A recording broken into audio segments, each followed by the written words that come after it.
5 নম্বর অঙ্কে দেখো log x 625 equal to 4 হলে x এর মান কত?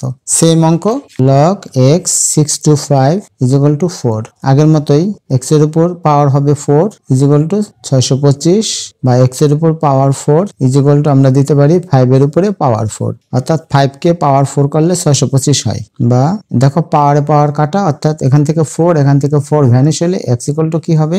5। এটাই হচ্ছে আমাদের উত্তর। 5 নম্বর অঙ্কে এখানে উত্তর দেওয়া নেই, কিন্তু যদি উত্তর দেওয়া থাকতো তাহলে উত্তরটা 5ই হতো।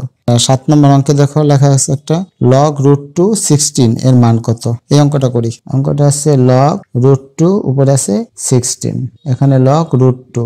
মনে রাখবা এই 16 এর নিচে 16 কে এমন ভাবে পাওয়ার করতে হবে যেন একটা √2 পাওয়া যায়। আমরা যদি √2 কে 8 বার লিখি তাহলে 16 হয়। √2 কে আমরা 8 বার লিখি, এটা কিভাবে 16 হয় খেয়াল করো।